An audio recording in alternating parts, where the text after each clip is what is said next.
हाय, hello, नमस्कार मंडळी. मी राणी खूप खूप मनापासून स्वागत करते तुमचं माझ्या यूट्यूब चॅनलमध्ये. तर मंडळी, फायनली तो क्षण आला आणि आता आम्ही आलो आहोत अक्कलकोटमध्ये. खूप दिवसांची इच्छा आज पूर्ण होत आहे. तर अक्कलकोटमध्ये आल्यावर खुशीची थोडीशी तब्येत खराब होती म्हणून तिला डॉक्टरकडे घेऊन गेलो. आणि फर्स्ट टाइम असं झालं, ती कोणत्या डॉक्टरला बघून रडली नाही आणि तिने मस्त व्यवस्थित चेकअप वगैरे करून दिला. तर डॉक्टरने सांगितलं पाणी चेंज झाल्यामुळे तिला सर्दी वगैरे झाली आणि ताप पण आलाय. तर औषधी वगैरे दिल्या म्हणे तिला बरं वाटायला लागेल. त्याच्यानंतर आम्ही पटकन गेलो आणि रूम बुक केली. तर खूप घाईमध्ये होतो म्हणून रूमचा व्हिडिओ काही केलेला नाहीये आणि पटकन रेडी झालो आणि आता आम्ही आलो आहे चोळप्पा मठ येथे. चोळप्पा मठ अक्कलकोटमधील एक अतिशय पवित्र आणि ऐतिहासिक मठ आहे. असे मानले जाते की श्री स्वामी समर्थ महाराज इथे अनेक वेळा वास्तव्यास होते. या मठाचे नाव स्वामी समर्थांचे परमभक्त चोळप्पा यांच्या नावावरून पडले आहेत. इथे आल्यानंतर वातावरण खूप शांत, प्रसन्न आणि भक्तिभावाने भरलेलं वाटतं. आजही अनेक भक्तांना इथे स्वामी समर्थांची कृपा आणि उपस्थिती अनुभवायला मिळते. असं सांगितलं जातं की अक्कलकोट दर्शनाला आल्यानंतर चोळप्पा मठाला भेट दिल्याशिवाय यात्रा अपूर्ण मानली जाते. स्वामी समर्थ महाराजांचे परमभक्त म्हणून सोळप्पा महाराज ओळखले जातात. सोळप्पा महाराज हे अत्यंत साधे, निस्वार्थ आणि सेवाभावी व्यक्तिमत्व होते. असं सांगितलं जातं की सोळप्पा महाराजांनी आपलं संपूर्ण आयुष्य स्वामी समर्थांच्या सेवेत घालवलं. त्यांची श्रद्धा इतकी अढळ होती की स्वामी समर्थ महाराज त्यांच्यावर विशेष कृपा करत असत. स्वामी समर्थांनी अनेक वेळा सोळप्पा महाराजांच्या भक्तीचं कौतुक केलं आहे. निष्काम भक्ती असेल तर माझी कृपा कधीच कमी पडत नाही, हा संदेश चोळप्पा महाराजांच्या जीवनातून दिला आहे, असं भक्त मानतात. आजही अक्कलकोटमधील चोळप्पा मठ हा चोळप्पा महाराजांच्या भक्तीची आणि स्वामी समर्थांच्या कृपेची साक्षी देतो. तर हे आहे चोळप्पा मठ. बाहेर आम्ही फुलहार वगैरे घेतलेलं आणि आतमध्ये गेलो तर खूप जास्त गर्दी होती. रात्रीचा टायमिंग होता, वाटलं नव्हतं एवढी गर्दी असेल, पण गर्दी खूपच होती. आम्ही लाईनमध्ये उभा राहिलो दर्शनासाठी आणि इथे तुम्हाला जागोजागी स्वामी समर्थांचे फोटो बघायला भेटतील.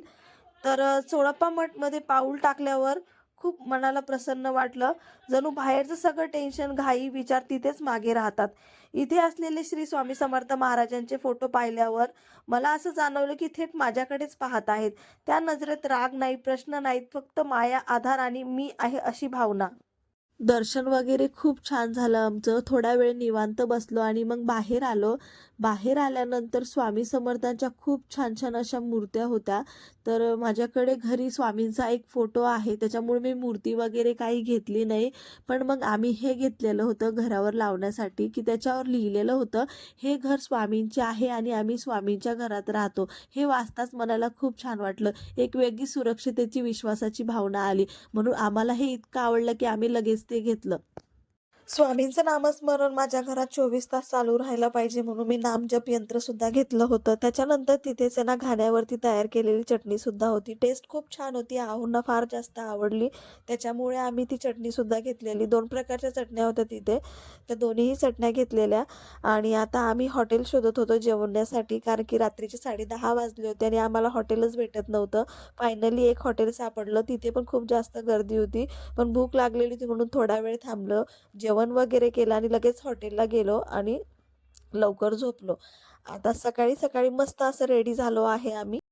आज सकाळची सुरुवात खूप छान झाली होती. श्री स्वामी समर्थ वटवृक्ष मंदिराकडे जाण्याआधी आम्ही ना नाश्ता करायचं ठरवलं. रात्री जेवण वगैरे एवढं व्यवस्थित झालेलं नव्हतं. मग नाश्ता करायला आलो. एकदम छान असा नाश्ता झाला होता सकाळी सकाळी मस्त. त्याच्यानंतर मग आमच्यासोबत एक गंमत घडली बरं. मला आधी असं वाटलं होतं की वटवृक्ष मंदिर वेगळं आहे आणि स्वामी समर्थांचं मंदिर वेगळं आहे. पण मग तिथे पोहोचल्यानंतर कळलं की दोन्ही एकच ठिकाण आहे. ही छोटीशी पण गोड अशी गंमत आमच्या प्रवासात घडली. मंदिराकडे जाताना सगळीकडे फुलावाले, पेड्यावाले, नारळवाले बसलेले होते. वटवृक्षाला बांधण्यासाठी जो पवित्र धागा लागतो तो सुद्धा इथे सहज मिळतो. पूजेसाठी लागणारं सगळं सामान असं सगळं काही बाहेरच उपलब्ध होतं. मंदिराच्या बाहेर आम्ही चप्पल वगैरे काढल्या आणि तिथे मोठ्या अक्षरात लिहिलेलं होतं, श्री स्वामी समर्थ, जय जय स्वामी समर्थ.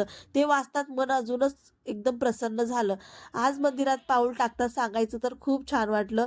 मन एकदम प्रसन्न झालं आणि इथे येताच खूप जास्त पॉझिटिव्हिटी जाणवते. हे खरंच अनुभवायला मिळालं.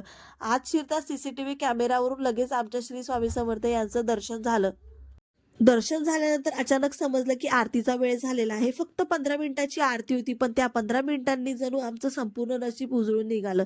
त्या क्षणी मनात एक विचार आला, हे सगळं योगायोग नाहीये, हे आमचं भाग्य आहे. ज्यावेळी हजारो लोक दर्शनासाठी येतात, त्याच वेळी आमच्या वाटेला आरती येणं म्हणजे खरंच स्वामींची खास कृपा होती. आरती सुरू होताच मंदिरात एक वेगळंच वातावरण निर्माण झालं. घंटानाद, मंत्रोच्चार आणि भक्तीचा गजर आणि त्या सगळ्यात आमचं मन पूर्णपणे स्वामीचरणी विसावलं. त्या आरतीत आम्ही फक्त उभे नव्हतो. आम्ही आमचं मन, आमचा विश्वास, आमची सगळी चिंता श्री स्वामी समर्थ यांच्या चरणी अर्पण केली. खरं सांगायचं ती आरती नव्हती, ती आमच्या भाग्याची आरती होती. आणि म्हणूनच त्या क्षणी आम्ही फारच जास्त खुश होतो. कारण असे क्षण आयुष्यात वारंवार येत नाहीत. स्वामी समर्थ या वटवृक्षाखाली बसून भक्तांना मार्गदर्शन करत होते. म्हणूनच हा वटवृक्ष भक्तांसाठी श्रद्धेचं आणि आस्थेचं केंद्र आहे. असं म्हणतात की इथे मनोभावे प्रार्थना केली की मनाला शांती मिळते आणि संकटांपासून मार्ग सापडतो. म्हणूनच दूरदूरून भक्त इथे दर्शनासाठी येतात. आता आम्ही सुद्धा आलो होतो इथे दर्शन वगैरे खूप छान झालं आमचं. इथे आल्यानंतर आणि स्वामींकडे बघितल्यानंतर असं वाटलं, की स्वामी समर्थ स्वतःहून सांगताय, की "काळजी करू नकोस, मी तुझ्या सोबत आहे." तर त्यानंतर आम्ही आता पुढे गुरु मंदिरकडे जाणार होतो. तर गुरु मंदिर इथून जवळ-जवळ 2-5 मिनिटाच्याच अंतरावरती आहे. बाहेर तुम्ही बघू शकता. मधल्या रस्त्याने चालत आम्ही गुरु मंदिरकडे निघालो. मंडळी, एक गोष्ट सांगायची राहिली. गुरु मंदिर म्हणजेच बाळप्पा मठ. श्री बाळप्पा महाराज हे स्वामी समर्थ महाराजांचे अत्यंत निष्ठावान शिष्य व सेवक होते. स्वामी समर्थ महाराजांनी त्यांना चिन्मय पादुका देऊन मठ स्थापन करण्याचा आदेश दिला. हे पादुका आणि चिन्ह हे मठाचं मुख्य धार्मिक आहे. बाळप्पा महाराजांनी स्वामी समर्थ महाराजांचं 22 वर्ष सेवा केली आणि त्यानंतर त्याकडून मठाची गादी पुढील गुरूंना गंगाधर महाराज व पुढे गजानन महाराज यांना सुपूर्त केली. मठाची स्थापना 1901 साली झाली, जेव्हा भक्तांनी अक्कलकोट राज्यकर्त्यांना जमीन देण्याची विनंती केली आणि मठ बांधण्यासाठी परवानगी मिळाली. पारंपरिक गुरु शिष्य परंपरेचे अनुसरण करत हे ठिकाण गुरु मंदिर म्हणून प्रसिद्ध झाले. सभामंडपाच्या फरशीवर श्री स्वामी समर्थांच्या पावलांचे ठसे आजही दिसतात. हे श्रद्धेचं विशेष आकर्षण आहे. मठात स्वामी समर्थ महाराजांची अनेक जुनी छायाचित्रे व स्मरणीय वस्तू ठेवलेली आहेत, ज्यामुळे भक्तांना आध्यात्मिक अनुभूती मिळते. या मठाच्या परिसरात गंगाधर महाराज आणि पुढच्या गुरु गजानन महाराज यांची समाधीही आहे. त्यामुळे हे स्थान गुरु परंपरेचे प्रतीक मानलं जातं. मंदिराच्या बाजूलाच गौशाला सुद्धा आहे. तिथे गेल्यावर पाहिलं तर 1-2 दिवसांपूर्वी जन्माला आलेलं छोटंसं गोंडस वासरू होतं. खरं सांगायचं तर हा क्षण माझ्यासाठी खूप खास होता. कारण की पहिल्यांदा असं झालं की मी कुठल्यातरी वासरूला घाबरले नाही. उलट प्रेमाने त्यांना जवळ घेतलं आणि गौशालेजवळच पुढे पाहिलं तर भक्तांसाठी जेवणाची सुंदर व्यवस्था चालू होती. लोक शांतपणे मस्त बसून प्रसादाचा आनंद घेत होते. स्वामी समर्थांच्या ठिकाणी गौसेवा आणि अन्नदान या दोन्ही गोष्टींना खूप महत्त्व दिलं जातं. म्हणूनच इथं आल्यावर फक्त दर्शनच नाही तर माणुसकी, सेवा आणि समाधान सुद्धा अनुभवायला मिळतं. गुरु मंदिर हे फक्त मंदिर नाहीये, तर ते गुरु शिष्य परंपरेचं प्रतीक आहे. भक्तीची ऊर्जा आणि शांतीचा अनुभव देणारं स्थान आहे. समाधी, पादुका, छायाचित्रे आणि गुरूंचा आशीर्वाद यामुळे हे ठिकाण भक्तांसाठी एक दिव्य भेट आहे, जिथे आपण मन शांत करून स्वामी समर्थ आणि त्यांच्या परंपरेची भावना अनुभवू शकतो. तर अशा प्रकारे आज आमचं अक्कलकोटचं दर्शन पूर्ण झालं. खरं सांगायचं तर आज खूप आनंदी आहोत आम्ही सगळे. श्री स्वामी समर्थ दर्शनाने जीवन जणू धन्य झाल्यासारखं वाटलं. स्वामींच्या चरणी एकच प्रार्थना केली आहे, स्वामी समर्थ आम्हाला पुन्हा एकदा अक्कलकोटला बोलवा. कारण इथे येऊन मनाला जी शांतता, समाधान आणि सकारात्मक ऊर्जा मिळते, ती शब्दात सांगणं खरंच कठीण आहे. तर मित्रांनो, आजचा व्हिडिओ तुम्हाला कसा वाटला हे मला कमेंट करून नक्की सांगा.